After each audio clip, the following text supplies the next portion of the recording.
So, to kick things off today, brought to you by Thomas Allgaier and Freinis, this edition highlights key LinkedIn posts on social selling in weeks 21 and 22. Freinis supports clients with identifying target attendees for events, crafting outreach that cuts through the noise, and driving qualified registrations through strategic LinkedIn engagement. You can find more info in the description. Right, and we have a really packed agenda for you today. Our mission for you in this deep dive is to unpack the top strategic B2B marketing and social selling trends that we've been seeing across LinkedIn during calendar weeks 21 and 22. Yeah, and we are going to cut right through the fluff. We want to reveal exactly how top B2B professionals are navigating these wild new algorithmic rules, how they're actually building pipeline and, turning their employees into massive corporate influencers. Exactly, because to win in B2B social selling right now, you first have to understand the invisible referee that is governing the entire platform. Oh, for sure, because it's not just an update, right? Yeah. It's a total replacement of the rules. Yeah, a complete replacement. James Costas actually brought this up, and it's wild. LinkedIn hasn't just updated its algorithm, they entirely replaced it with a massive 150 billion parameter AI model. 150 billion. Right, and they dubbed it 360 brew, which, just for context, puts it on a similar scale to something like GPT-4. Wait, really? So the feed is basically being curated by an AI that understands actual context now? Exactly. It's not just counting keywords anymore. It understands semantic meaning. And because of this, there are some really heavy new penalties. Like if you use overtly salesy language, or you put external links in your post, or even, and this is a big one, if you post more than once a day, you can see your reach suppressed by up to 60%. 60%. That is brutal. I mean, it completely destroys the old volume-based playbook. It really does. And Michael Eckbett actually observed something even scarier about this. He noticed that every single post you publish now gets dropped into this sort of micro-testing phase. Oh, the test pool. Yeah, exactly. It's a 60 to 90-minute test pool, and the AI only shows your post to about 5% of your network. Just 5%. Right. So if you have 10,000 followers, only 500 people see it initially. And if the post fails with that specific 5% group, if they don't engage, it just dies. It just completely stops distributing. Yep. It never reaches the other 95%. Yeah. But Eckbett did suggest a really interesting workaround for this if you absolutely have to guarantee distribution. Oh, using the thought leadership ads. Yeah. So he says you can use thought leadership ads directed to a matched audience to essentially completely bypass this organic test pool. You just pay to force it through. Which is a smart tactical play. But, for your day-to-day organic strategy, you have to understand how this AI categorizes you. Omar Rana and Pal Upadhyay both brought up this concept, and it is crucial. They call it semantic authority or cluster clarity. Semantic authority. What does that actually mean in practice? So the algorithm literally reads your first 240 characters, your headline, your title to categorize you. It doesn't judge you post by post anymore. You are judged as a pattern across your entire profile. Oh, wow. So it's looking at the whole picture. Exactly.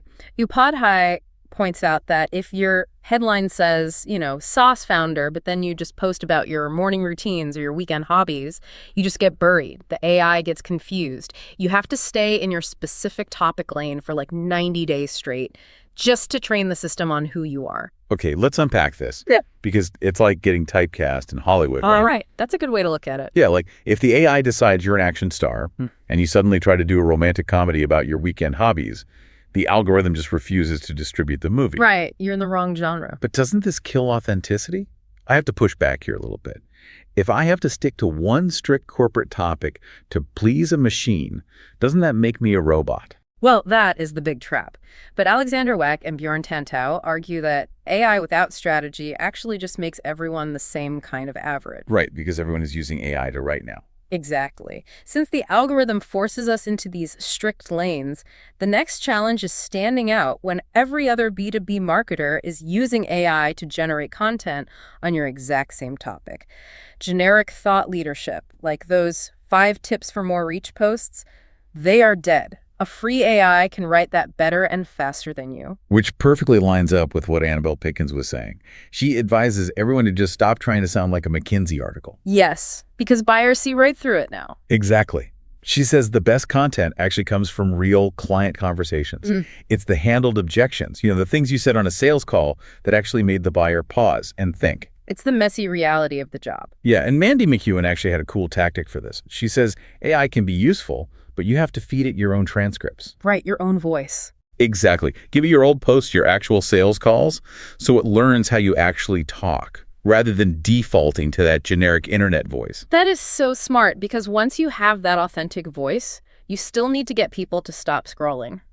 Shoaib Ahmed broke down a formula for top-performing hooks that is just fantastic. Oh, I saw this. It's not just a clickbait line, right? No, not at all. He says a real hook requires 5 specific ingredients: time, character, context, stakes, and a cliffhanger. Time, character, context, stakes, cliffhanger. Right. So instead of saying, here are my thoughts on sales, which is boring, you say, at 4 p.m. on a Friday, my biggest enterprise client called to cancel a $100,000 contract.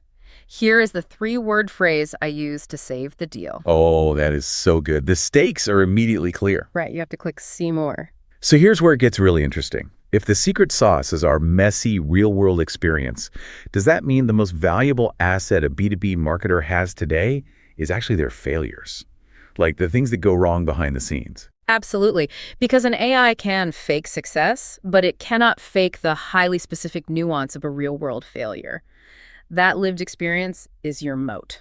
Okay, so let's say you do all this. You nail your niche, your content is cutting through the AI sameness, and you start getting tons of attention. The profile views start rolling in. Right. But attention isn't pipeline. How do we translate those profile views into actual business without, totally ruining the relationship? That is the big question. And Terry Heath offered a really harsh reality check here. He says a profile view is just curiosity. A like is just relevance. Neither of those means they are ready to buy. Yeah, treating a profile view as explicit permission to pitch is where so many sellers go wrong. They immediately slide into the DMs with a calendar link. It's insane. So what does this all mean? Treating a profile view like a buying signal is basically like proposing marriage to someone just because they glanced at your shoes in the grocery store. It's totally misreading the room. That is the perfect analogy. And Lisa Beleniuk really reinforces this. Real social selling means engaging organically and offering value way before you ever ask for a meeting. Takes time. It takes a lot of time. She says it takes 4 to 6 months to actually show efficacy from a social selling program. It is a long game. Right. And Pierre Hurlbel has a great golden rule for this. He says content and social selling are 2 sides of the same coin. He recommends dedicating just 30 minutes a day to manually starting conversations. Manually, not automated. Right. Manually, you turn actual intent signals, like someone downloading a resource, into a real dialogue. And Zayed Syed Ali added some really strict tactical guardrails for this outbound outreach as we look toward 2026. Because of the new AI rules, he says you absolutely have to keep your social selling index, your SSI, above 70. Above 70. Or what happens? Or the platform starts viewing your account as spammy. He also says you have to keep your pending connection requests under 700. Wait, 700 pending requests? Yeah, if you just blast connection requests and they sit unaccepted, your reach plummets. And Ali also recommends using micro-commitment calls to action. So instead of pitching a 30-minute demo, just ask to send over a free resource. Lower the friction. Exactly. Keep the friction as low as possible. Okay, so we've established how individual experts can master the algorithm, right? And how they can convert that attention to sales. Right. But B2B marketing isn't a solo sport. No, it's a team effort. Right. So how do companies scale this across their entire workforce, especially when it feels like traditional employee advocacy programs are just totally failing right now? Well, Ike Sinkehal had a very blunt assessment of this. He says traditional employee advocacy is just dead. Dead, because employees have no skin in the game. If you ask them to share branded content, it only builds the company's brand, not theirs. So his solution is you have to start treating employees like creators. You literally compensate them or even pay external corporate creators to advocate for you. Wow, okay. But Victoria Ivanova over at Fatjo and Bhuvana Shankar had some really interesting observations on that too. You can't just tell people, post twice a week. Right, that never works. No, it falls flat. Yeah. Gamification. Victoria actually built a custom app where she used a weighted scoring system. So basic impressions were just the baseline. Comments got you silver, but reposts were gold. Which makes sense algorithmically because reposts are the hardest to earn. Exactly. And Bhuvana Shankar added that to sustain engagement past week 8 because everyone drops off after week 8. You need leaderboards, streaks, and time-boxed challenges. Yes, the sprint model works so much better than telling someone to post forever. But there is a huge bottleneck in corporate programs, and Richard Vanderbloom nailed it. It's compliance fear. Oh, legal and HR. Exactly. Companies are terrified employees will say the wrong thing, so they demand manual reviews of every post, which just kills the momentum. But Vanderbloom says the solution is using tools like Narify. Narify. How does that work? It basically builds the social media policy directly into the drafting editor. It catches mismatches or restricted keywords before the post is even published, so you don't need manual HR reviews. Oh, that is brilliant. It just removes the friction completely. And we know this works at scale. Anna Laura McGranahan shared a huge success story about this. Oh, yeah, I saw that. She built a scalable framework for over 650 employees, and it generated over $350,000 in earned media value in less than 3 months. That is massive ROI for just organizing your employees. It really is. But I have to ask you, if we are gamifying this and we are literally paying employees to act like creators, at what point does B2B marketing just become an internal talent management agency? Like, are we managing marketers or are we managing influencers at this point? That is the reality we live in now. You are managing influencers. The people inside your company are your media channel. And, we've moved from renting attention via ads to owning this semantic identity on LinkedIn.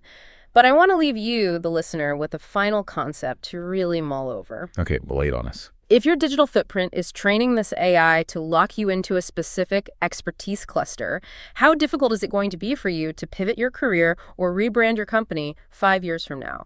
Are we building digital assets or are we building our own algorithmic cages? That is a fascinating thought to end on. If you enjoyed this episode, new episodes drop every 2 weeks. Also, check out our other editions on account-based marketing, field marketing, channel marketing, MarTech, go-to-market, and AI in B2B marketing. Thank you so much for listening, and don't forget to subscribe.